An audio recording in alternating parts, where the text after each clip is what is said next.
my connection to Dark Souls and all those Souls games is so emotional. It's like something I care about, like my favorite things ever, like fucking Stanley Kubrick films and stuff. Like they kind of occupy a similar spot to me. That's how important they are to me. It's just like they just take so much time. So if I have friends come to me like, hey, I kind of want to get into video games, it's kind of like someone being like, hey, I kind of want to get into like cocaine. And I'm like, well, like you can have a great time, but it's gonna change all this other stuff about your life that's probably not positive, so.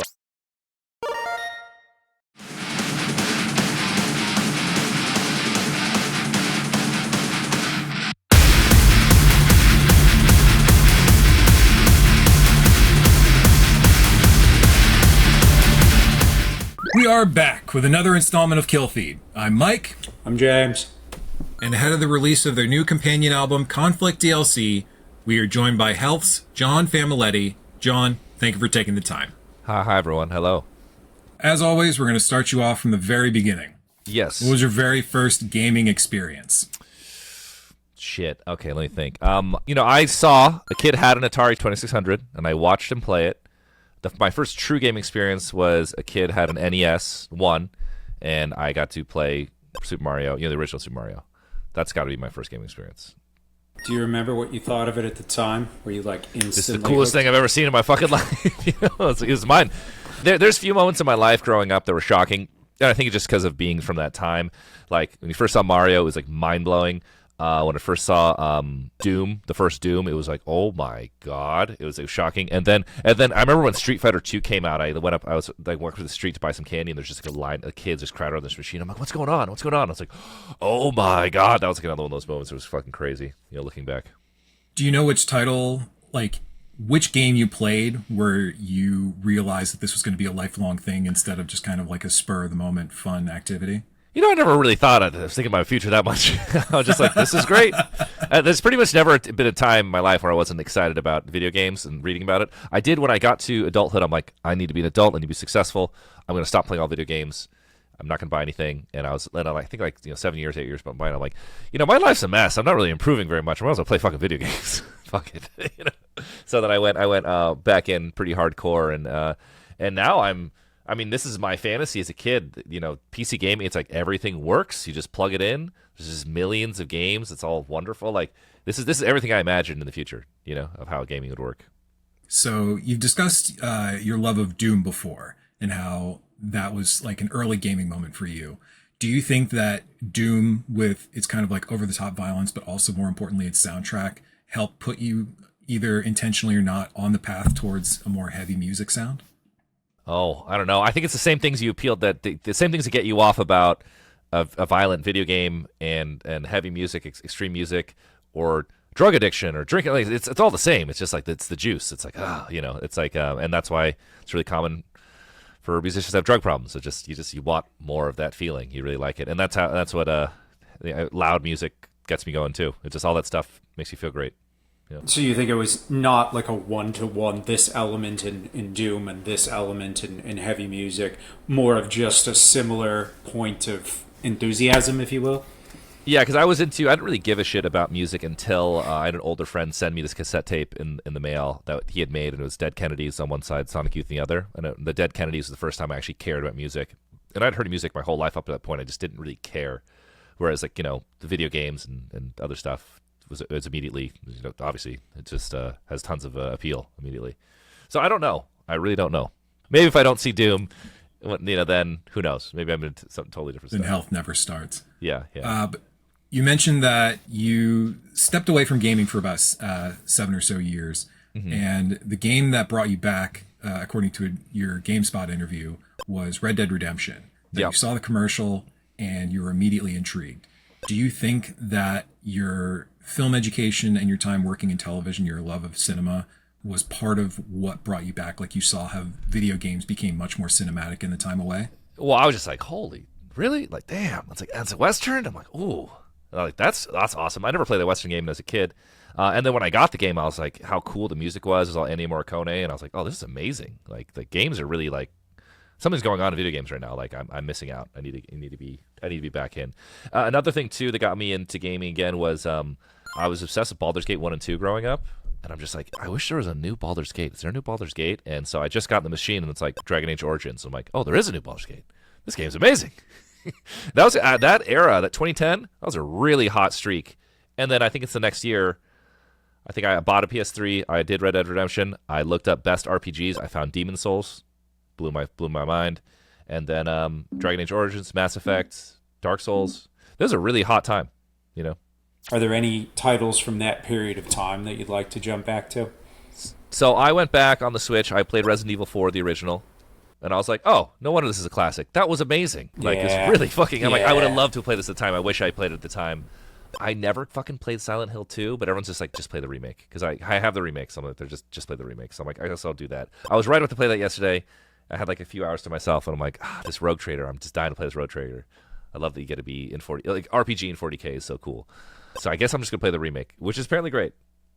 I'm trying to think. Other classics from that era. Final Fantasy VII. I was going to just play that on the Steam Deck. I've never played the original like Metal Gear Solid like 2 and shit. I don't know if it'd be kind of hard to go back, but I don't know. I don't love stealth games, to be honest. So you said the key word, which is Demon Souls. Your love of FromSoftware is well known at this point, as is your chest tattoo of your FromSoftware logo. Have you ever gone back to some of the old FromSoftware titles like King's Field or Echo Knight, or are you more? Oh no, I was looking at that. I was like, no, I'm not doing that. Because I wondered, I'm like, what is King's Field like? And I watched this thing on YouTube. I'm like, oh man, it's slow. It is. You feel that age. Yeah. Is the reason there how slow it is? Like, is that the big barrier? It just the way it looks. And I was watching this retrospective going through it on YouTube, and I'm like, oh, that looks like a fucking serious ass pain. I mean, I'm curious if it was like just on a machine at someone's house. I'm like, oh, I would hop in for a second. But I mean, would I need like an emulator or something even to run it? What's it run on? PS3 online store still has like Echo Knight. My PS3, so I packed up my PS3 and all my games in this tub, and my AC leaked into it, and it was just underwater for like 2 years, and I'm like, that's a wrap. I just tossed it. That's terrible.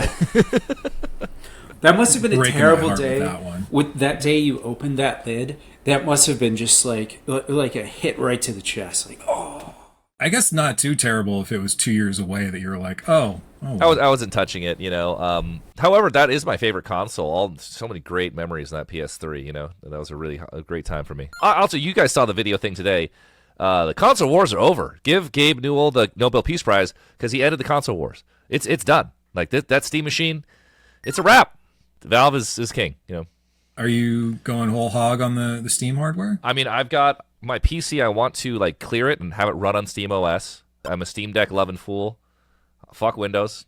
I don't know if I need the Steam machine, but I like the thought of having it in my main house. So I don't know if I don't really need it. I can't really justify it. Fuck, I'll buy that fucking Index. I'll get that VR. Fuck it. It's just amazing. I'll probably buy that controller. They're just consistently the best. The Steam Deck is such a game changer. I fucking love the Steam Deck, you know. I played the majority of Elden Ring on tour with no internet connection, just on the Steam Deck, like on the airplane, you know, because you were really busy. You had mentioned on the GameSpot interview that it's the greatest console ever made, or at least up until now. I think it's the Steam Machine. Probably, if the Steam Machine is actually 6 times as powerful, Steam OS runs the games so much better than Windows. You know, it's whatever the fuck's going on. It's so much more efficient. That's why the Steam Deck is so good. And that's why I really want to find a way to do. Apparently, it's not ready yet. But how do I get my PC to just be the Steam OS, or do I just get the fucking Steam Machine? Why not? Is that just easier? I don't know. Is it that it's Linux based? Doesn't that make all the difference in Linux running games? Linux is better, but I think the actual Steam operating system is just made only for gaming, so it's just way more efficient. Can you just like partition the hard drive and then run? Possibly, I don't know. I'm saying this because one of my friends did this, and I was like, "Why did you do this?" And he said specifically because it ran certain things better. And I think initially it was like something he had to do for work, but then he was like, "Oh, and this works better for my games. This is great."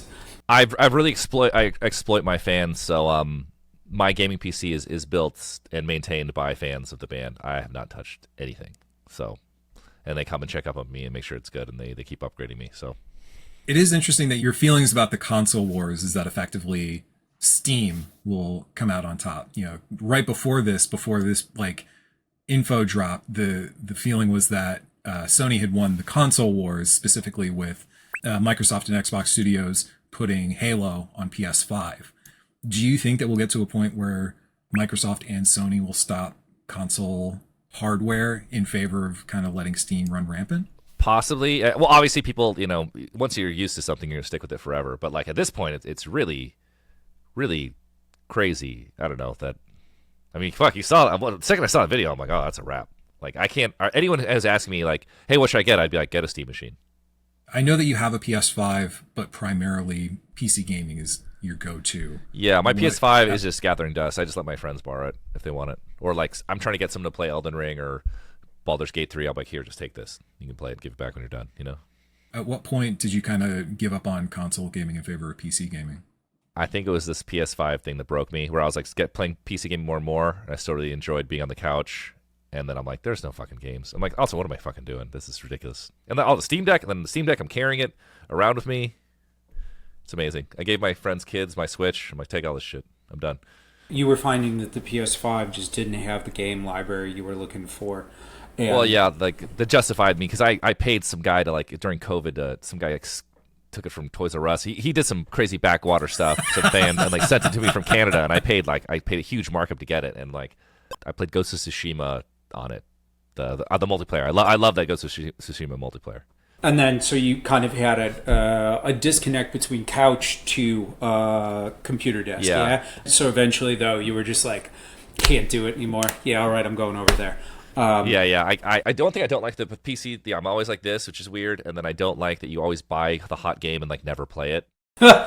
You're always peer pressured into buy these games. There's these like waves of hype. It's like you gotta get it, man. You gotta get it, and you get it. And you're like, I don't care about Pal World. Like, why did I buy this?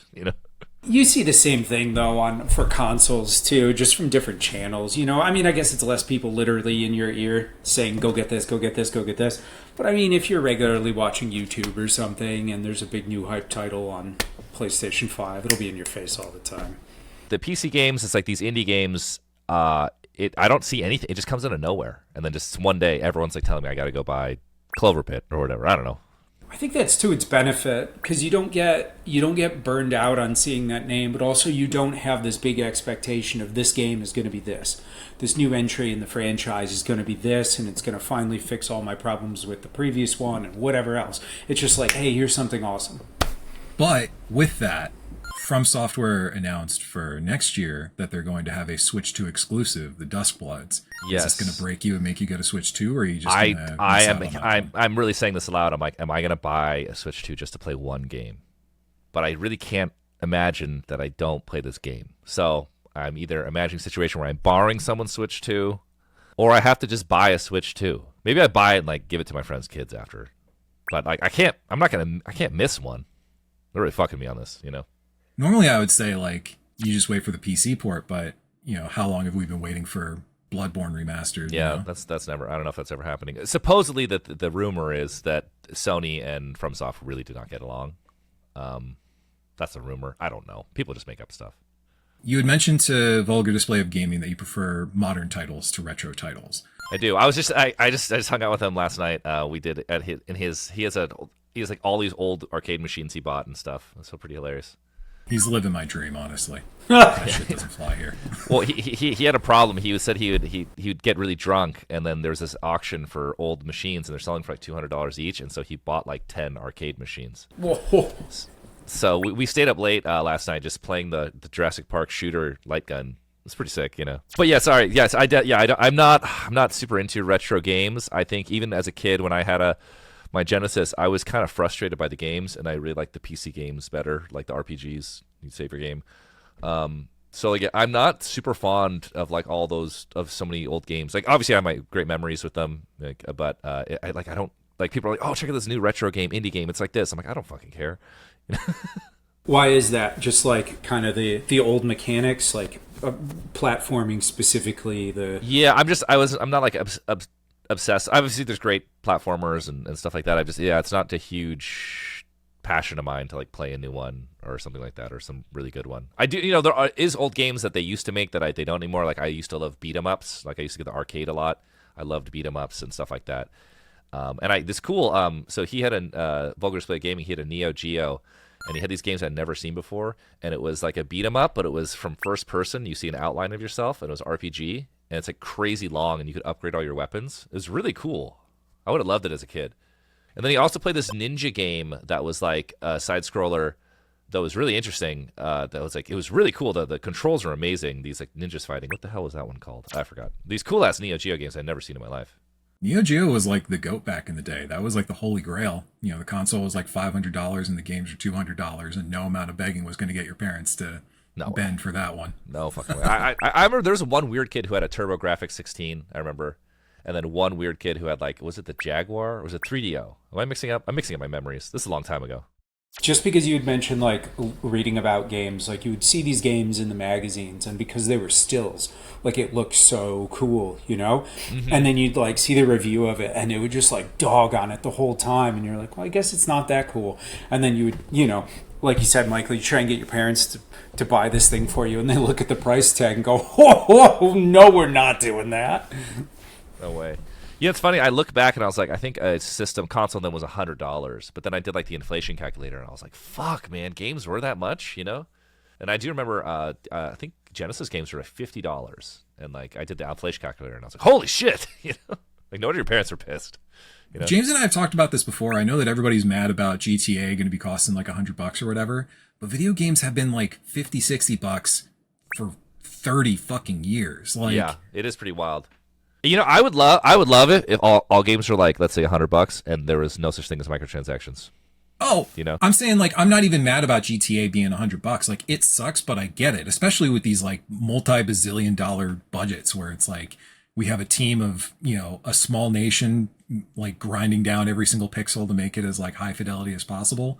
But somehow we're going to charge $60 for this single unit. Like, name another industry where prices have not gone up in 30 years. Yeah, I'm trying to think. Just because you made a comparison to a Genesis game, if a Genesis game costs $50, and you look at the staff on that, and it's like a credits roll on that, I don't know, I couldn't tell you how many people, but I'm sure it's absolutely nowhere near the number of, say, Final Fantasy VII Rebirth, you know? And that took years to make in comparison. The pitch of like, hey, we can't do the $50, $60 price point anymore, I feel like that was kind of long overdue, you know? Unfortunately, that's the reality. I'm okay with 70 for AAA game. It's fine, you know? I'm mining the indie market. Give me those $20 bangers out of nowhere. Yeah. I think that's more and more those, that $15, $20 game, just like, it's like, well, it's $20. I got to get it. Fuck it, you know? With that love of modern games, what are you kind of looking for with games these days? And what do you kind of hope for on the horizon with gaming? Horizon? I mean, everything FromSoft does, they can go to shit at any point. I'm fine. It was a great run. It doesn't matter. But they haven't yet. I really love Night Rain. I really like that they're really being experimental. And it's I call it like the Coen Brothers. Like you do There Will Be Blood, and then you immediately follow it up with Burn After Reading. Or you do Fargo, which is like a perfect movie, and then you follow it up with Big Lebowski. You just... A more perfect movie. Yeah, so it's like you don't that way it's not like Elden Ring 1, Elden Ring 2, you know, and they got to beat it. It's like just you have all this experimentation in smaller titles. I really love the Armored Core. They can't really do anything wrong. I mean, I'm sure Larian's next game will be incredible. Like right now, I'm playing the Rogue Trader, the Warhammer 40K like RPG. Yeah, it's amazing. I love it. Do you get more invested in like studios and individual developers, or do you have like a certain genre that speaks more to you? RPG is number one. Then obviously action games. Like I thought Doom: The Dark Age was awesome. There's no shortage of great games. How about that? Like there's always good games coming out. Yeah. I don't have enough time to play them. I wish they wouldn't make them so fucking long, but I get it. The kids want long games. That was going to be the next question. The tough balance between I really want this engaging game that I really can sink into versus like, man, I just don't have 100 hours for this. How about maybe you guys remember? Like, okay. Isn't like Mass Effect the main campaign just like 15 hours or something like that? Oh yeah, those games, it goes really fast. If you go to howlongtobeat.com, they have it beautifully displayed where it's like story plus extra and then completionist. Yeah, and there are those games where it's like main story 10 hours, main story plus extra 65. Yeah, and like that's wonderful. Like, cause Mass Effect is amazing, and it happens. It's like I've actually replayed it because it's not long. Like everyone's like, "Oh, are you gonna replay Elden Ring?" I'm like, "Fuck no, dude! Like, who's got that kind of time?" You know? Like, it's crazy. These games are too fucking long. I get it though. I also like, a lot of classic games is cool. You could borrow, like, Silent Hill 1, I didn't have a PlayStation. I borrowed my buddy's PlayStation, and I think I played it like all day, and I beat it that day. It was great. I had a great experience, and it stuck with me. Here you go. But like, everything's like 150 hours. It's fucking bananas. So would you prefer that kind of leaner, carefully curated, but somewhat shorter direct experience? Like you Definitely, said, Tightly definitely. knit. Yeah. I really love Baldur's Gate 3, and it's awesome. It's so freaking huge. But yeah, not every game needs to be this goddamn long. Like, every game, I think there's an expectation. People want like 100 hours. Gamers just always want more, no matter what. They just always want more. So, who am I? Who am I to say? Yeah, don't cater to me. One of your first big breaks was handling the score for Max Payne 3. What was the difference between your expectations going into this project and the reality of working on something like this? We didn't really know what to expect because we didn't have any experience. So, and I think we had a pretty amazing experience, and we were given a lot of freedom.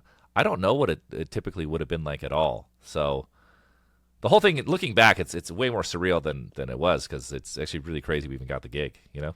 But I mean, like, even as a fan going into it, did you have like any high hopes of what it would be like or what it would lead to, or was it really just like kind of a chaotic? Because I know the story is like Rockstar just kind of hit you up out of nowhere to go get dinner, and you were just playing Red Dead at the time, and then you sit down and they offer you a single level for Max Payne, and then you got like kind of slowly transition into the full thing. Yeah. You kind of said in a different interview that like you were offered this one level, but you went way above and beyond. Like, you wanted to give them way more than they asked for. Yeah, Like, we really wanted the gig. Also, like, I was like super excited with the games. Like, we had all these ideas, so we just scored 2 whole levels and gave it to them. And unbeknownst to us, they were having us augment the previous composer that they were having serious issues with, and they just had us replace them, and that was great. When you're working on that sort of thing, do they give you like a setting, a tone, an atmosphere that they would like you to do? Like, do they say, okay, hey, there's this creepy scene? They'd give us like this video of the gameplay, and then we would need to, because it's interactive music, so obviously it's different for every game they make, but this one had 6 stems that could be combined and recombined for the level of action. And so, 1 would be suspense, and then 2 would be adding some more, and it would go all the way to full on, which would be 6. And then we would come up with the creative ways to add, like, 3 plus 5 is this, 6 plus 2 is this, 1 plus 4 is that.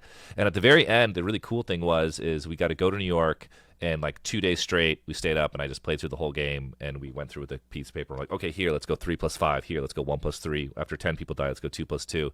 And we got to go through the whole, like, programming of all the music. It was awesome.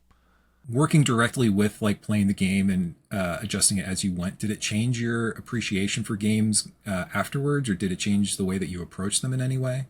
I always appreciated the games. It was really cool to see how it would work. Every game obviously has different things with the music. And most games I love usually have great music. It's a part of the game. So everyone's always like, oh, what series do you want to do? And I'm like, I don't want to do an existing series. I like those series. Like, the guy who did the music on them is amazing. Like, I wouldn't want to replace that guy. So I guess our dream, we would love to do a new game more than anything. We'd love to do like a new game, like a new IP, I know that you've discussed in another interview that like you may or may not be working on a video game project. Uh-huh. If you were approached to do a soundtrack for a new IP, is there a hope for what that kind of IP would be? Like, are you looking to do a horror game? Are you looking to do an action game, a fantasy game? Is there anything that you like, I think we are most appropriate project? with action and sci-fi. We're the most appropriate for, I would really love to do an RPG, because that's just cool. There's so much music. It's super something narrative, but yeah, we're open to anything. I wouldn't really say no to anything. I just think we're most appropriate for those settings. Someone like Larry and it's like, hey, I got a new game. I'm like, oh, that'd be amazing, But anyone really. So during your interview with Music Is My Life, you recalled the stigma around video games during that time, that it was considered corny to be selling a video game soundtrack. Were you concerned that the project would negatively impact you or the band?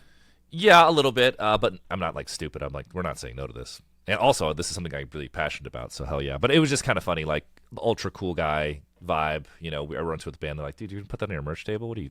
It's fucking corny. I'm like, come on, man. And now it's like, that's like an unthinkable thought. A cool kid is so nerdy now. It's hilarious.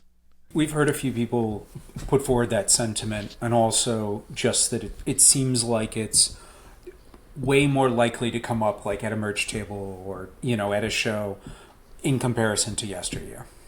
Mm-hmm. Yeah. I think it's like that the idea, even thought of it. Also, like, we were JPEG Mafia, we're Ghostbane. The only reason they said yes because both of them loved the Max Payne 3 soundtrack and played it growing up. Holy shit.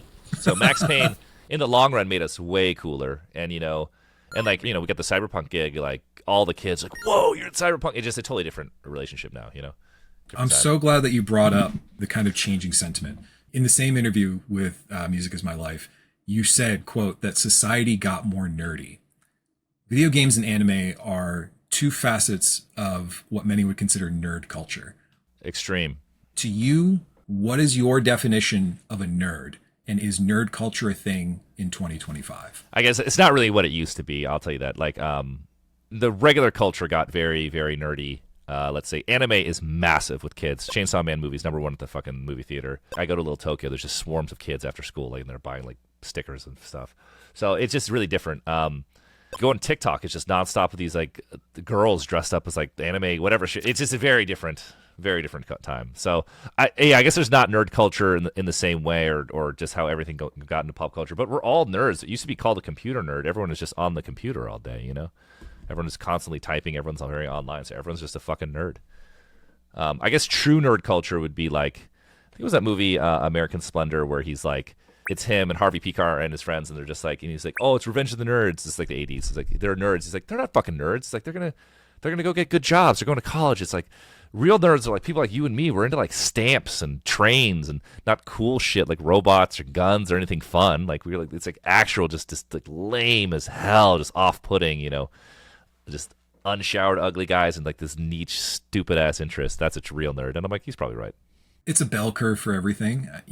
I'm sure that the kid who's just getting into Fortnite for the first time is not going to be the same guy who's playing fucking Dwarf Fortress for 10,000 hours or whatever. Actually, that's kind of a funny thing we noticed. So we're, because we've always been the gaming thing, and we were like, oh shit, should we like be reaching out to streamers? Is that a good way to promote music to the kids? And I hung out with all these pro streamers, like these kids like 23 millionaires, like playing Apex Legends all day. But like we realized is like there's just there's like digital jocks. Like there's gamers who aren't gamers. They only play one game. I'm like, what are the games you like? They're like, what do you mean? Like, I don't play any of the games. It's like I play basketball, and it's kind of funny. It's like they just play that shooter 9 hours a day, and that they just work on that, and they play no other video games. They don't exist to them. So, and there's tons of those people. They only play Call of Duty. They only play whatever. Only play Warzone. And they're like digital jocks. So I don't know, nerd jocks, whatever you call them. Totally different people. Our fans love some games, all kinds of games, But on the flip side of that, you have like Olympians who are doing JoJo poses after they win, or like Yes. Jamal Williams fucking Naruto running down the football field. Like Everyone's a giant fucking nerd.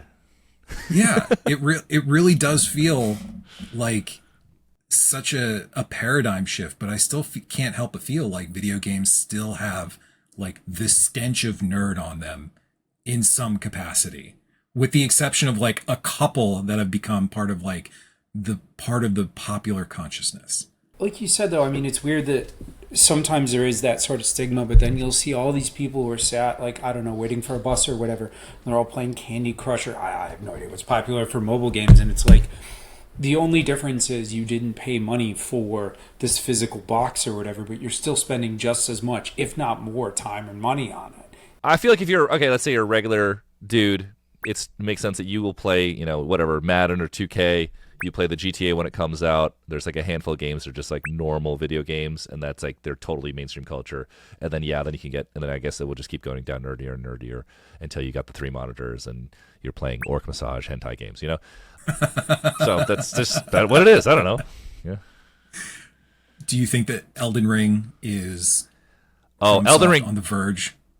They are mainstream. Elden Ring is mainstream. I like to compare Elden Ring. It's like Metallica through the 80s. It's just like, it just keeps growing, and it's the coolest thing ever, and it just keeps getting bigger and bigger, and then it just hits the mainstream. And Elden Ring is like, I don't know, the Black Album or something. It's just like, it explodes. It's amazing that it's mainstream. It's the coolest thing ever, And I'm so pumped that I got to be there from Demon Souls and go all the way. It's like I was a fan of Metallica in the 80s. You're like, yeah. It's so cool. You got on for a ride the lightning. How rad is that? It's fucking sick. We all want to be there. Everyone wants to be part of that sort of growth and happy success story. And the good guys won, It's like, and now I like it. They're just being weird. It's like Night Rain, whatever the hell is next. Like, what the hell Decibel is going to be? this is great. The way they're doing it is amazing. You know, Miyazaki's he's a genius. He's brilliant. He's the man. Do you think that Dustbloods has the potential to stay 80s Metallica, or do you think we're on the verge of load? That's a fine question. Or maybe this is at some point this comparison is going to break down. This might be something different. I like this Coen Brothers idea of just you're going to swerve. You're not going to you don't try and do Fargo again. You know, there's not going to be an Elden Ring 2 until like 10 years from now, which I love the idea of that. You know, and they're going to keep all these little experiments. Going to add like already Night Rain has all this stuff that like if it was in the next Elden Ring type Souls game would be amazing. I would love them to do Sekiro 2, like the smaller projects like that. Yeah, doing something in a slightly different direction keeps it fresh and interesting and exciting rather than getting stale. Yeah, and that's just, what's so great with FromSoft is like the central idea is so good. The more and more normal video game stuff you add to it, just the more fun it is. But the I guess the bed of what it is so cool. That's why Elden Ring, it just blew everyone away. It's like I was like, what are they going to do? And it's like it's really simple. It's like, oh, just mix it with Breath of the Wild. You're like, that's it? Like, yeah, that's it. It's like that's genius. That's fucking amazing. You know? I love it. So following Max Payne 3, you since then licensed tracks to games like Grand Theft Auto 5, Watch Dogs 2, Need for Speed, Gran Turismo Sport, and of course Cyberpunk 2077. And Ultrakill. Having both written a full score and licensed tracks, which experience is preferable to you? Oh, score. I mean, this track is amazing because they're like, do you want to be in this game? You're like, yes. Here's some money. Thank you. That's great. You know, but Max Payne 3, we really got to be part of it. We also scored GTA 5 Online Arena War, and that was kind of weird as like a game mode, so it wasn't narrative, so it wasn't as much fun, but it's still cool to do. You know. Is that tougher to do because it's less of, like you mentioned, like a specific build up? These are what's happening in the level. Yeah, it's just more fun to. It's really fun to watch the gameplay and get into it and like come up with the different sounds for the levels. Like Max Payne 3 was a really amazing experience. I would really love to do it again. Especially we're so much more experienced now. We were so green. It is total madness that they hired us for a game that big. And Max Payne 3 is done so janky. We were like staying up all night and like we were running a laptop into a pedal board to do all the delay. Like incredibly inefficient, janky way we did that soundtrack. I mean, absolutely no offense, but starting out early in your career doing a major score, like a score for a major game like Max Payne 3, and then going on tour with Nine Inch Nails, I don't think that you could have had a much better start. Oh, yeah, that was great. I guess the best start would be is if you came out in the gate and you just had a hit song or huge. Obviously, that's not our path, but we've been very lucky. I'd say we have a lot of undeserved opportunities. We've been extremely lucky for no good reason. So, but yeah, we're very grateful, very, very thankful. Do you worry that if you're approached by another developer that taking the time off to do a score would negatively impact health, or do you think that you could work around that? I think our fans would be really pumped if we were doing a game. What I'm wondering is these games now, the development times are so long. If we got hired to do a game, would it be like we have plenty of time because it's going to be over the next 7 years? How is it going to work? I do wonder. We've only had a few other serious offers for games, but like we were offered to do this like DLC for this like not a very exciting title, and we're like, we can't go from Max Payne 3 to that. So we're very busy being the band. That's our main focus of time. So if an amazing project comes up, we'll jump at it immediately. And we got some weird indie game ones where like the actual indie game itself wasn't that exciting. I'm like, fuck, we can't. We work with Rockstar, but like if a small project is awesome, we'll definitely do it. It's not about money or anything. It's just something that's rad. In comparison to working on an album, said as somebody who has not done either of these things, is it like a similar amount of time for writing, recording, and everything, or is it just like vastly longer? It's not nearly as bad as an album, or? I think even though it's more work and more time doing the game is quote unquote easier in certain ways because when we make an album, we're just full of doubts. We're like, is this terrible? Have we lost it? Is everyone going to hate this? Is this stupid? The game, it's like we just watch the footage and you can tell if it's working or not. And we're also working in support of something. So if we send it to them like, we don't like it, we're like, oh, okay, they didn't like it. We'll just keep going, So in your dealings with developers and publishers, do you get the sense that they're eager to work with the underground community for music, or was this kind of like an opportunity that came out of nowhere? Most everyone I know in the video game industry are pretty cool and pretty chill. That's why I've been trying to go into more and more video game events and just hang out at the parties because I'll be like, oh, hey, it's health. They're like, oh, shit, I'm a big fan. I'm like, yeah, we love the game. It's like, oh, you guys are down. Like, they're just not thinking about it. So I'm like, a lot of my friends in the industry, whether they're voice actors or whatever, they're just like, dude, go to these video game parties because like the way I get gigs is just like I was the last guy they talked to. But I get free tickets to these things, so I like to go anyway. They always have open bars. These fucking nerds, no one's drinking. I get fucking black out of these things. There's no line. I'm not making the best impression, Yeah. Health has teamed up with a number of different artists to do collab tracks, including former interviewees Full of Hell and Perturbator. Are there any video game composers that you think would make a good partner? Oh, totally. So that's the thing we'd like to actually do. We're going to start doing collaborations again. We're just going to hit up other video game composers we like just to do just one-off songs. So we already got a short list. I've talked to Mick Gordon before, and he was supposed to come to the show in Australia, and then he just didn't show up. And I haven't talked to him since. But I definitely love to work with Mick, obviously. But there's so many composers I love, and they're all really eager to work because like people don't hit them up for stuff like that. So, you know. So we're going to be doing something with the guy who did Signalis. I'll have to look at my list. But yeah, we have a bunch of people we're going to be talking to. The guy who does Helldivers, we started a track with the guy who does Helldivers, which is cool. I'm assuming that similarly to like you mentioned, that people are quite receptive then. When you get in touch, people are like down to collaborate. Yeah, totally. And I think especially video game composers don't get a lot of notice, you know, for what they're doing. So they're extremely eager to do stuff. So somebody like Mick Gordon absolutely makes sense. Dude makes heavy music for sure. Are there any like really oddball composers? Like the one name that kind of comes up all of the time is David Wise. David Wise doing the Donkey Kong Country soundtracks. Oh yeah, that's legendary shit. Is that guy around? Like I don't know. He is. He fucking is. Okay. He plays conventions. It's fucking wild. We should just hit him up. Just see what it says. Yeah. I found photos of him playing some fucking game convention in like Arizona or something. Yeah, it's like seeing that legendary band in a basement. You know what I mean? For sure. I was thinking like, you know, the guy does the Command & Conquer Red Alert. Like, he'd probably take a call. Like, that'd be sick. Jack Wall, I thought his stuff is really good. Yeah, there's tons of people out there. I mean, selfishly, the one that comes to mind for me is Akira Yamaoka. Yeah. That guy, I was like, he's like too much of a legend, but like, I don't know, maybe.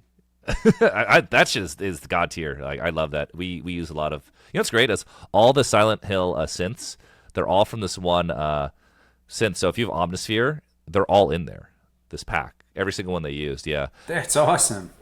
All the Silent Hill samples all came from these '90s sample CDs that are freely available to download. So it's like I'm like, oh shit, it's like the whole game. You know, it's pretty sweet. During your Music Is My Life interview, you said that Health is working on a video game project, but you didn't want to share the details. Yes. Now I'm trying to remember what I was thinking of. Oh shit, yeah. So we keep changing what this is gonna be. Originally we're like, okay, let's just make a Vampire Survivors clone. And then it kind of got away from us, and then we had our fans just make one on Itch.io. Yeah, and it's pretty good. And I'm like, all right, well, that's times for that's gone. So we keep having these like big concept ideas, and like this is gonna be way too hard. So we're trying to think of like the genius of like a Balatro style, you know, like the simple genius idea, you know. Yeah, what's the multi-million-dollar idea? yeah. Well, people are just doing Balatro as this, and it's totally working, you know.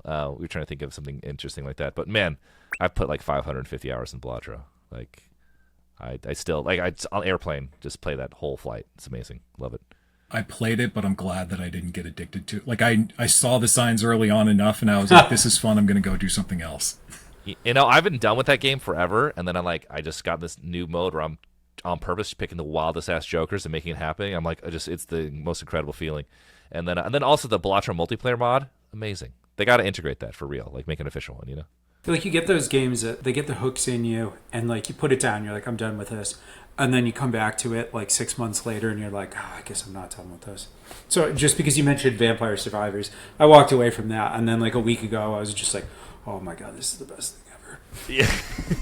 Genius. Great ideas. These are great ideas, you know. In an ideal world, what kind of game would you make that would appeal to the fans of Health, and would it be the same kind of game that would appeal to you?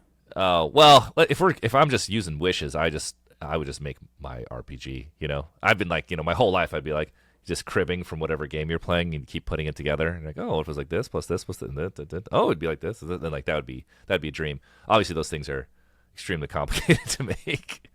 Would you be doing something like a darker fantasy tone like Dark Souls, or would you be probably? I mean, even though it's like very well, it's just something I love. But you could do it with Cyberpunk or whatever, or like more futuristic. But same shit. What I would love is to mix like the Dark Souls kind of skill, like a tactile thing, with random chance, like dice rolls plus Dark Souls. I'm a big fan of things like Settlers of Catan, where like there's skill but a huge amount of chance. You know, just you get the right balance of those things. It's really fun. And then another layer is like that's really fun about those games is like you're optimizing your build, building out your inventory. having those things play together. Just basically adding a randomness into there would be really fun. What appeal does the RNG have, like, specifically? I love Dungeons and Dragons, and my favorite thing, I'm a DM. We play every week. My favorite thing ever is the 20-in-1 rule, because it's just hilarious. It's something hilarious will happen, and you'll fall on your ass, you'll drop your sword, or you have this success that makes no sense. It's more fun to fail. The most fun thing is when you roll that one on that thing that you totally thought was going to work. So what I do with my players is I have everyone choose 2 20 songs and 1 song.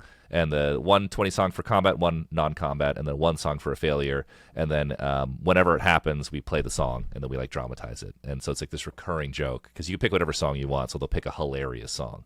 Does anybody get judged for their song choice? Oh yeah, because it's this one guy in our group is such a nerdlinger, cornball dude. But we had him join, and he's super doesn't get music, and he chooses the lamest shit, and we just rag on him so hard. It's hilarious. But then it became really endearing, because he has this corny ass song. You've been playing D&D with the same group for over 10 years now. What is your secret to a group's longevity? I don't know. It's really important. They all have kids now, and they are very dedicated to making that session. They're this is my vacation time. I need it. Let's get some wine. It's funny. I've had other people come in and play with us, and he's like, my other friend who's a veteran DD, he's like, your group is terrible. I would never play with these guys ever again. So. Well, what? No, wait. Hold on. I'm curious. In what way? In terms of the actions they choose, their decision making, their knowledge of the game, terrible. I don't know. In what way? They're so stupid. They're the worst, because all of them were not regular nerd. They're all people from music, with the exception of the one nerdy guy I mentioned. The rest of them were either people who weren't into stuff like that, or they're DJs or nightlife people, and I got them into D&D and they love it, but they do the dumbest things without fail. Because I DM'd at Dragon Con. I did 8 hours of DMing with a one shot I wrote, and I did 6 sessions worth of playtime in one session at Dragon Con with these strangers who were dying to come play. He was with more players, 6 players. So, and then I'm like, oh yeah, maybe my group is really terrible. But we have a fun time. Does D&D follow you on the road? Do you still make that commitment while you're on tour? No. Yeah. That's wait. I remember during the pandemic, we tried to do it remote. We're like, this sucks. I'm like, just come to my house. Who cares? Let's play. It's way more fun. So it's all in person. Yeah, it's got to be in person. You can do it online. It's just not the same. You need to be face to face. Also, the way I make D&D fun, a rule I have is you have to talk to each other in character. You can't be I go to this guy and do this. You have to be hello, sir. Could I have this? And it's just immediately it gets so funny, because you have to act out every scene. It turns into this improv comedy thing, no matter how bad your friends are at acting. It's hilarious. So a number of the games that you're mentioning, D&D, Elden Ring, Dark Souls, Baldur's Gate, I know on stream you've played Darkest Dungeon and Path of Exile 2. You seem to have more of a high fantasy flavor for the games that you gravitate towards. Yeah. Is this kind of a little bit of an escape from the world of health, or is this just purely coincidence? Because I know that Balatro is in high fantasy and cyberpunk and shit like that, but a number of the games that you kind of speak highly of. When I was a little kid, I just had the biggest hard on for anything medieval fantasy. I've just always been obsessed with it. I even had Castle Legos, just everything. I was always reading the D&D books, even if I didn't know how the game worked. I just had them, look at the pictures. So just always been obsessed with dark fantasy, high fantasy. Obviously I love the other shit, cyberpunk, all kinds of games. Doom. I'm a huge fan of Warhammer 40K. That's also kind of fantasy though. You orcs with guns. It's sick, but that's just stuff that just always has just really spoken. It's just catnip to me. I'm never sick of it. I'm always constantly interested. I'm like, oh, that's a 2-handed sword right there. That's really cool. It's always the coolest thing, to me. Why is that? Is it the world that draws you in? Is it I don't know. It's just I don't know. It's it's just a fetishization cool. of. I think RPGs really get me off. Is that you could actually have not just okay, 2 things. If human conflict could actually work like that, it'd be so awesome that you could fight someone, exchange hit points, and come out unscathed or whatever. But also the biggest thing to me, which I think is so addictive about RPGs, it's that if you, no matter how much time you put into something, you always progressed. You always gained XP. Every time you worked on yourself or did anything, you would always get farther. That really gets me off on a deep level with the video games. That you can't do in real life. I mean, it does happen in real life. It's not harder, but it might not yield results. It might go poorly. You might waste a ton of time. You might never get better at square dancing. And you could be all cool while doing it, because it's the fetishization. It's look at my sword. Ooh, look at my outfit. Ooh, look at my elf girlfriend. Damn, it's they really get you on every level, I know that you've said that you get to do everything that you want with health. There's no hidden desires of things that you'd want to do. Would you ever want to have a silly not, I don't want to say silly as in denigrating the genre, but would you ever be interested in doing something like dungeon synth or medieval high fantasy kind of stuff just to explore the space, or are you fine with it just being an escape? Yeah, I'm fine. Yeah, I'm not unrequited in health or anything. I there's zero desire to have some other project. I don't know who'd have the time. I mean, I DJ. I guess I could it'd be kind of cool to make a dance track or two, but and then yeah, we don't do any medieval music, but I don't know, medieval music's its own thing. Dungeons, there's great Dungeons. I'm having a Dungeons Synth remix happen right now. So how about this? We got hired to score a fantasy game. We bust out that loot real quick. I love medieval flavored music. It's great. Your new companion album is called Conflict DLC. Some of your videos have a video game quality to them, things like Ordinary Lost, No Escape, Children of Sorrow. And you even got Rose Engine to put together the video for Don't Try.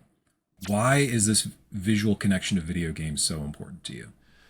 It just really speaks to the fans. We kind of just noticed, over time, we're I'm pretty positive 98% of our fans are gamers, And which is funny how it was before, how Max Payne 3, it's oh, you don't want to do that, you might be seen as uncool. And in the modern time, everyone who's, all the new fans who come now, it's like everyone is a gamer. So a lot of these things are kind of shorthand. I think we're in Train Spotting, he just has a Taxi Driver poster. Because it's not just the movie Taxi Driver that's great, it's that means all kinds of other things too.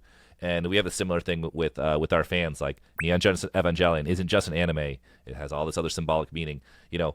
Solid Snake showing up in that video is hitting him way more emotionally than just hey, this is a clip from a cool video game, So there's certain games that are really important. And I think also the FromSoftware thing, those are so important to me, but people who really love those games, they symbolize things to you. And there's a weird emotional wires cross with this stuff, You're the only gamer in the band. Have Jake or BJ ever kind of rolled their eyes at the connection? Does it get old for them not being interested in the subject matter, or are they fine with it? I think in the beginning it's what the hell are you doing? And then when they saw how Rush is wrestling, they're like, fuck it, whatever, do whatever you got to do. This is great. At first, kind of an apathetic thing. Well, no, not apathetic. They're just what the fuck? And then they see how much it touches the fans I speak to them. They're like, all right, well, whatever you're doing is working. Keep going, or they're getting it. Don't worry about it. I mean, I think one time BJ's these are mostly your interests, and I'm like, BJ, I don't think baseball would have the same emotional resonance with fans, dude. Sorry. BJ can talk to our editor. Yeah. I mean, obviously baseball really touches people. It's a very different kind of thing. There's not a huge crossover with the emotions and stuff we're portraying with the music and stuff like that, When you said that it was kind of clear to you that you said specifically 98%, is that something that you had noticed more on a live side, more speaking with people, more seeing reactions on the internet, or all of the above? So we're kind of a focus group band, and for the huge majority of the band's history, I would do the merchandise. So I would just be kind of there, and I would just talk to fans every single show, and just really noticing who's coming to the shows and talking to them about stuff. And so, yeah, we're kind of focus grouped. And then now with our Discord, I'm on there every day. I'm talking to fans. We're talking about whatever game's coming out. It becomes a positive feedback loop, And everyone's where do you get these memes from? It's those are memes from our Discord. It's we've got our own fan community that's feeding itself, and they create so much of our stuff for us. So going back to Dungeons and Dragons, I see it as I'm the dungeon master, and when you write the adventure, but when you take it to your players, you respond to what they do. They say some dumb things that you got to improvise, and now the story's totally different, left turn, and you kind of make it something you create together, If 98% of the fans loved baseball, I'm sure Beach would have a little bit more say in terms of the visual aesthetic, but sure, would you still have an interest in kind of including that video game sensibility, if only for your own sake? Maybe not to the same capacity, but I mean, if we had never done Max Payne 3, I don't know where we'd just be, associating the band with video games so broadly. So all these things, you never know what would be what. That would be pretty funny if baseball was we're just this baseball band or something. You're just Puig Destroyer. Yeah, or something, or maybe, or it goes viral. Somehow there's some weird baseball connection because it went viral. So some video, some home run compilation. I don't know. I'm just trying to imagine how that could happen. They play you at the games, and you're this baseball branded band. It could happen. I always thought that was kind of funny though. A band that can associate itself to something becomes part of the culture. It's Cypress Hill. It's weed. I smoke weed. It's well, weed's way more popular than music. That's a genius idea. You like weed? You should check Cypress Hill. So it's like video games are fucking massive. So if you like if you like the cooler side of video games, you want to say it, or the non-jock video games, like we're here for you. But During your interview with GameSpot, you shared how you only play FromSoft games, not the generalized Souls-likes from other developers, because, quote, I really want them to have meaning or something to be really good, because you are wasting your life and like you need this time for other stuff. What is the meaning that you get out of FromSoft games, and why are games a waste of life? Okay, so FromSoft games, this is going to sound really silly, but obviously the aesthetic and everything it's just to die for. It's so sublime. The atmosphere, the music, the look of all the weapons, every single thing about it's perfect. Really gets me off. The humor, the silliness. On top of that, it's like this like metaphor for life of just like, if you just didn't give a fuck and you just kept like hitting your head against the wall, you will succeed and you will get a little better, and just do it. Like Dark Souls 1, because I try to play all of them without looking up anything, and they keep getting too esoteric where now I have to look up stuff, which is a fault I will give those games, that you have to look stuff up now. Elden Ring, I had to be like, I don't know, that pissed me off. But like Dark Souls 1, I beat with looking up nothing. I was in the Undead Burg for a good 10 hours because I didn't figure out the whole thing of like getting your SS Flask upgraded or something. And so I was just like with like whatever the starting amount, I was going all the way to the boss like forever and over 10 hours. I was like, motherfucker. Or the Basilisk things that makes you lose half your souls when you're cursed. I remember when that happened to me, it felt like someone had stolen $2,000 from me, and I was like legit depressed. I'm like, what is with this fucking game, man? And it was like this, like, I gotta stay strong. I'm gonna do it, and then just getting through. So like, it did feel deep. What I love about those games is just giving something meaning. There's such a reason to level up. The odds are so against you, but you're gonna win, and they want you to win. It just has to mean something. I don't even like difficult games. I just like that the game means something. It's why I really don't like Skyrim or any of those games. It's just like, here you go, here's all the money in the world. Oh, you're super powerful. Oh, you can jump forever. Oh, doesn't matter. You're a god. You're the best. You're the best. Like that's not life. Life is like, you think all this cool stuff, you got all your cool armor, and you get up there and you're insanely disappointed how you immediately fall, get rejected, or like not fall off the building or whatever. That's life. But then why are video games a waste of life? Because they just take so much goddamn time. You could have been using that time to actually work on yourself. If you had gone out there and got rejected by 10 girls every time you're playing the video game, you're going to be amazing at that by like, a year's time, Instead, I'm like, I've platinum Dark Souls. Do you see a parallel between though, like working out, like if you were stuck? Working out. I went and just worked out. I'd be fucking jacked. Like 100 hours. Well, I was thinking more with musicianship. With Dark Souls, you spend time getting better. Like yes. you fail. I put way more time into Dark Souls than I have into running scales, and I'd be a much better bass player. But I'm pushing back a little bit because this one, like, I'm not trying to be confrontational about it, but like this one does mean a little bit more to me. As with anything, there's always this kind of like 20/20 vision in hindsight. Like you look back and you think on like, oh, if I spent more time doing, like, if I had worked out a little bit more, I'd be a little bit healthier now. If I had, spoken to this girl, I would have been in a different relationship. If I had, done X, I would have ended up with Y. And, video games kind of get this rap of like, you spend X number of hours in a video game, it's inherently seen as wasteful. But for me personally, like, I work a lot. Like, I spend more time talking to strangers about video games than I actually get to play about video games these days because I do this silly little column, and this takes time to sit down, edit, put it up, promote it, whatever. And that time that I spend playing video games is really important to me because that is my time to recharge. That is my time to kind of experience art in a different medium. And I think that, it is much more disappointing to me to see, this popular zeitgeist. Like, yeah, the world got nerdier, but only to a degree. You say that you play, 100, 500, 1,000, 5,000 hours of a video game, and you immediately go back to that, Revenge of the Nerds era aesthetic. And, yeah, I could be fucking working out. I could be doing push-ups and pull-ups and like becoming a god. But in the end, how is that inherently better than being a god at Call of Duty or Baldur's Gate 3 or platinuming, Bloodborne? Yeah, I think, well, for me, that's why I was kind of saying, like, it's got to be a great game. That's why I cherish the FromSoft games, these really well-made RPGs, because I think they're so, the experience I have playing them is very deep and very moving, like watching a great film or reading a great book. I have this, my connection to Dark Souls and all those Souls games is so emotional. It's like something I care about, like my favorite things ever, like fucking Stanley Kubrick films and stuff. Like, they kind of occupy a similar spot to me. That's how important they are to me. It's just like they just take so much time. So if I have friends come to me like, hey, I kind of want to get into video games, it's kind of like someone being like, hey, I kind of want to get into like cocaine. And I'm like, well, like it's, you could have a great time, but it's gonna change all this other stuff about your life that's probably not positive, you know. So obviously that's maybe a little extreme, but or it's some if they ask me they want to get into Warhammer, I'm just like, oh, that's like asking them trying to get into designer clothes. That's a lot of money. At least video games are very economical. But so it's like all this stuff. It's like I love all this shit.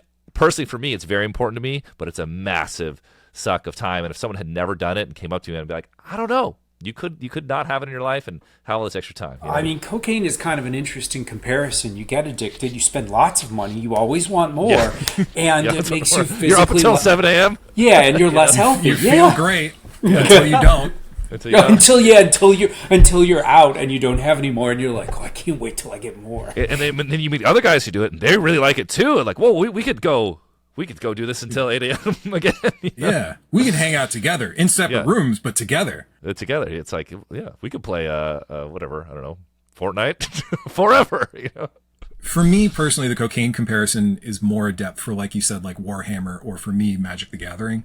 Yes, where it's like, I've definitely this had cost people, you a lot of money. Yeah. Yeah, it's like there's this constant investment that Wizards of the Coast makes, wants out of you. Whereas with video games, like you said, it can be a little bit more economical. Like maybe the upfront is a little bit more, but like if you get 5,000 hours out of Baldur's Gate 3, that is... Oh man, that was $60, $70. What a value. Well, that's the thing. So D&D and video games to me are like the good guys because they don't cost you that much money and you can do them forever. Whereas the bad guys are $40K, designer clothes, and cocaine. they can just suck your money and do terrible things to your life. Obviously, all these things give us joy.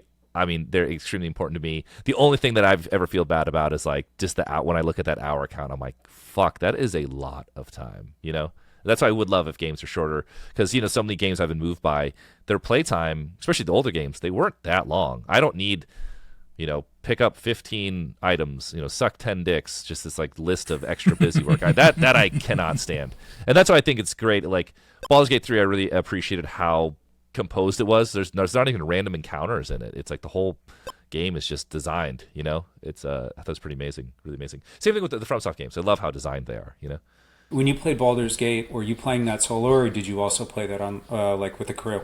Solo. I think the crew thing would be so incredible if you could not get a D&D crew together because all the math is, I'm just like, it would just take so long. I don't know how you could do that, but people are doing that. It's really cool that you can do that. You could have done that with the earlier Baldur's Gates too, but that would have been so impossible to organize.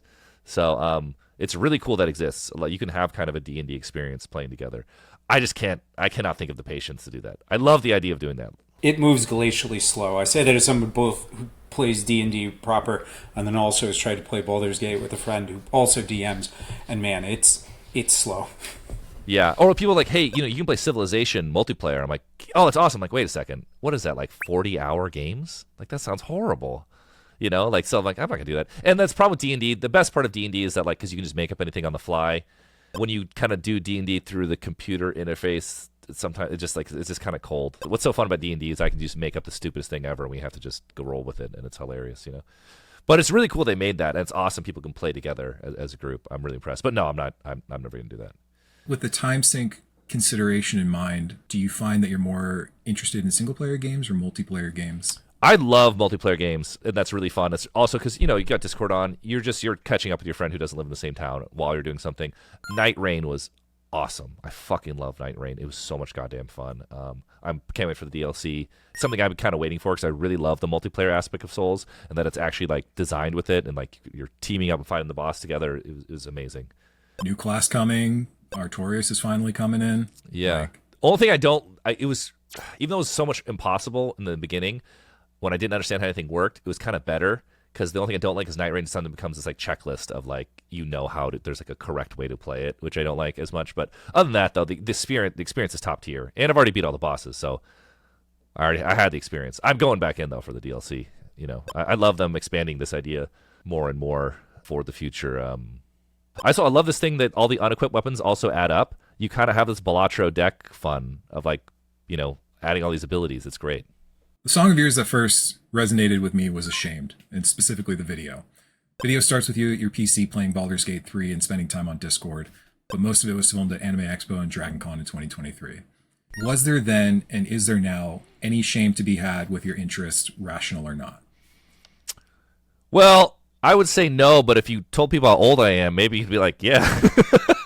If you just put that down in a sentence, it just doesn't sound good. Like if I got in trouble, they're like, this man of this age who does, you're like, oh, There was an image floating around the internet that said that the average age for gamers these days is 41.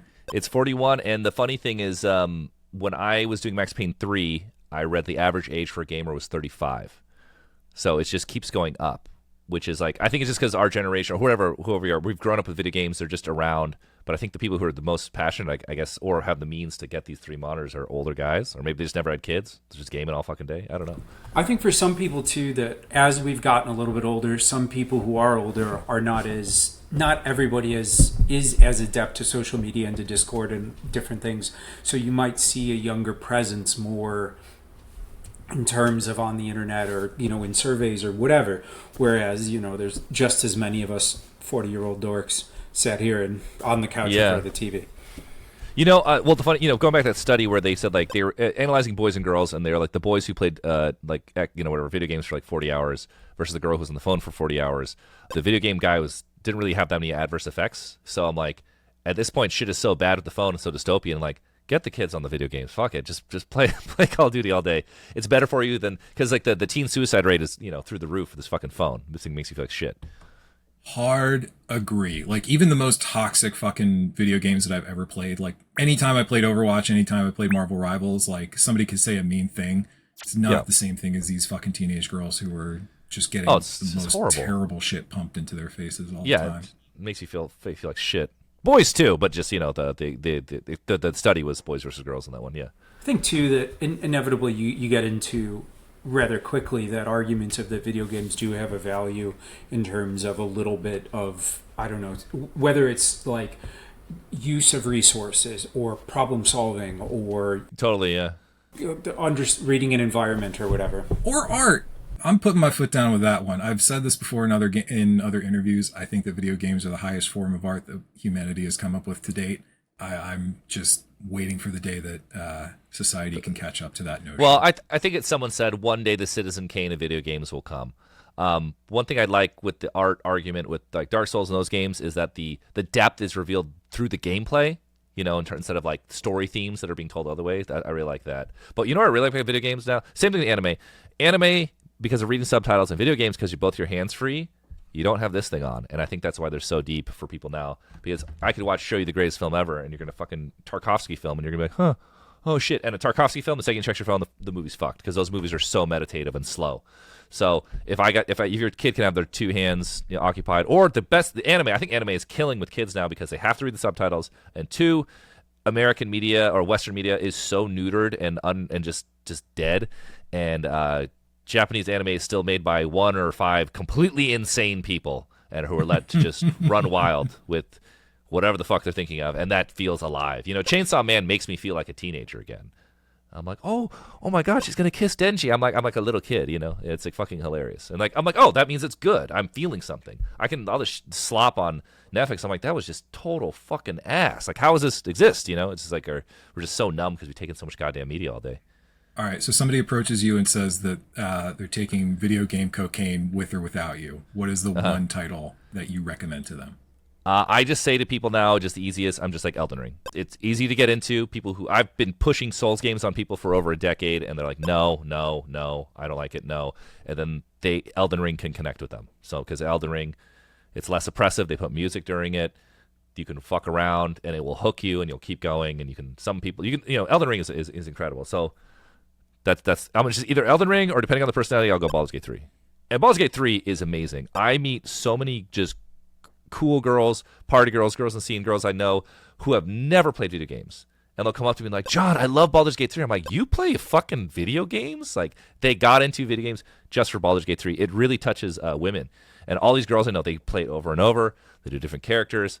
They just fucking love Baldur's Gate 3. It's really, really amazing achievement. And I'm like, that's a turn-based isometric. That's like the nerdiest boomer thing that I could just imagine, and it's fucking killing. It takes forever to go through a combat, and you have to do tiny nuance, and you must do your turn in this order. And if you use that bonus action, if you rage at the end of the turn, well, of course that doesn't impact the attack earlier. That was shocking to me.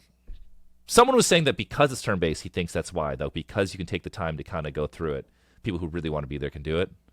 But no one knows how the fucking D&D 5e rule set works unless you play the game. So you're like, huh? But I guess that's kind of the benefit of the video game, is like you can't kind of deviate from those rules and you have to learn. Or you just kind of go with the flow each turn and it'll work out because you only have so many options. I'm just, that continually blows my mind.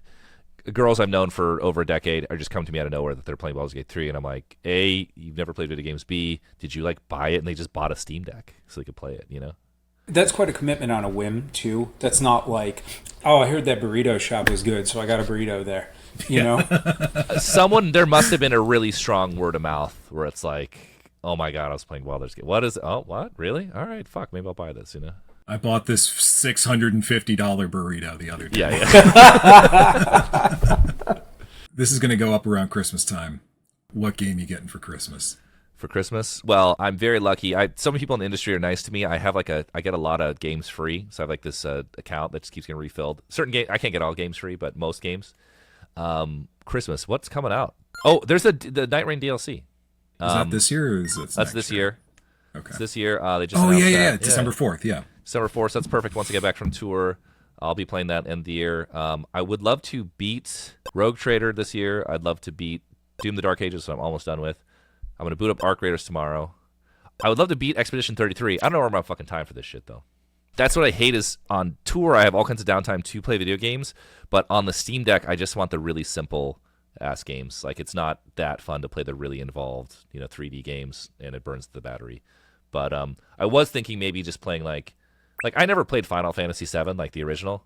Just, get that on Steam Deck. That's probably great. It's, slow, turn-based, and then you can have, one of the great games I should have played back then, You had mentioned that it's tougher to play some games on tour. Is that just because too much stuff, too many people around, too many things happening? Oh, you're just on the airplane. You're just kind of you're kind of motion sicknessy, or you're on the tour bus. And you're like, but Balatro I could do forever. I'm like, do. I'll just put on some lecture on YouTube and play Balatro. I'll do that for 10 hours, or until I get sleepy. And I just go to sleep. It's wonderful. Dude, most nights I fall asleep watching a streamer play Balatro. No lie. I'm not kidding. Look up Raffle. You will. Is he is he the super Balatro player? I started watching some guy where his whole deck would be all glass cards, all with red seals. Oh yeah, he's very good at the game. Yeah, how do you do that? I would love there to be some Balatro, nothing too crazy, just a little DLC, something, just a little bit extra. Or they have the multiplayer. It's pretty brilliantly designed though. You don't want to fuck it up.